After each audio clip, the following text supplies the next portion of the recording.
Hello, this is Richard Wolff, and today I want to talk to you about something far more dangerous than the daily headlines or the political theater dominating your news cycle. I want to talk about why the United States is experiencing a political meltdown, a level of chaos, anger, division, and instability we haven't witnessed in generations. And I want to show you how this meltdown is rooted not in personalities, but in economics. Because when an economic system begins to break down, politics doesn't merely react. It fractures.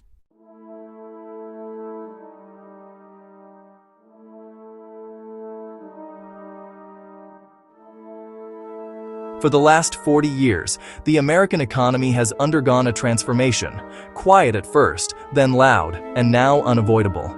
Wages stagnated, jobs were offshored, workers became more productive than ever, yet their share of the wealth shrank. Meanwhile, the top 1% took more, and then more, and then more. This didn't happen overnight. It was systematic, it was deliberate, and it left tens of millions of people feeling abandoned by a political and economic elite that promised prosperity, but delivered insecurity. When people can't afford homes, when medical bills bury families, when young people drown in debt, when retirement becomes a dream, not a guarantee, people start looking for answers. And if the system doesn't provide them, they look elsewhere.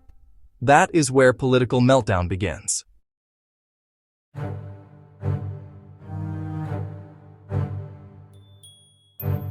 Economic decline doesn't just empty wallets.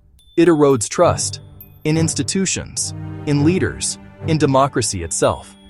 When people feel betrayed, they stop believing anyone in power speaks for them. They stop believing their vote matters. They stop believing their children will live better lives. What happens when trust collapses? You get a political environment where conspiracy theories thrive, demagogues rise, extreme narratives feel more believable than official statements. Anger becomes political currency. This isn't random, it's textbook. Economists have studied societies from Rome to Weimar Germany, from Argentina to the Soviet Union. When the economy declines and inequality explodes, politics destabilizes. Every time, America is not an exception. Polarization as a symptom of economic pain. People often say, "Why are Americans so divided? Why do they hate each other?" But the truth is, they don't hate each other. Not really. They hate their circumstances. They hate the insecurity they face. They hate watching wealth concentrate while their communities decline. Political polarization is a misdirected expression of economic pain. People blame immigrants. They blame the poor. They blame the rich. They blame the media. They blame each other. But the real culprit is the economic system that has transferred trillions upward while hollowing out the middle class. When people feel powerless economically, they compensate by fighting fiercely in the political arena, because that is the only domain where they believe they still have influence. So the rage intensifies. The rhetoric escalates. Violence becomes thinkable. Because people are not actually fighting each other. They are fighting for a sense of security the economy no longer provides.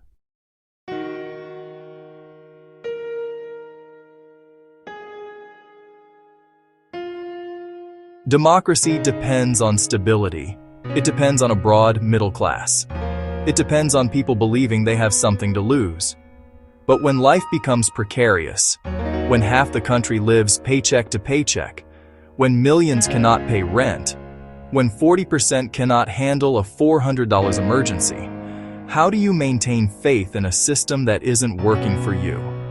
This is how democracies erode, not through sudden collapse, but through slow, grinding disillusionment.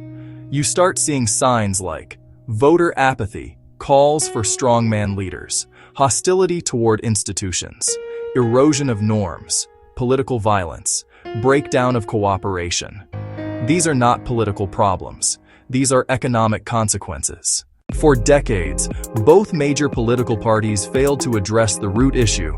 They argued about social issues, cultural issues, foreign policy issues, everything except the economic transformation hollowing out the working class. Both parties allowed industries to be shipped overseas, Wages to freeze, billionaires to rewrite the rules, corporations to dominate politics, wealth inequality to reach historic levels. Americans looked to both sides and saw leaders speaking different languages, but delivering the same results. The rich got richer, and everyone else fell behind.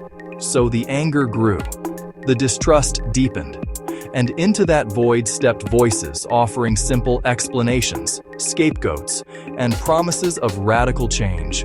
Some healthy, some dangerous, all inevitable. Because nature, and politics, abhors a vacuum. Today the U.S. stands at a crossroads. We have a political system in open crisis, a population angrier and more afraid than at any time since the 1930s, media ecosystems that amplify fear, a shrinking middle class, a generation that believes the system is rigged against them. This is not normal. This is not random. This is not caused by one politician, one party, or one election. This is what happens when an economic model reaches its breaking point. When capitalism becomes so unequal, so unrestrained, so untethered from democratic accountability, the society that houses it begins to fracture. We are living inside that fracture. So what do? We stop pretending that politics can fix what economics destroyed. We stop believing that electing the right person will magically repair a broken system. And we stop ignoring the real solution: economic transformation.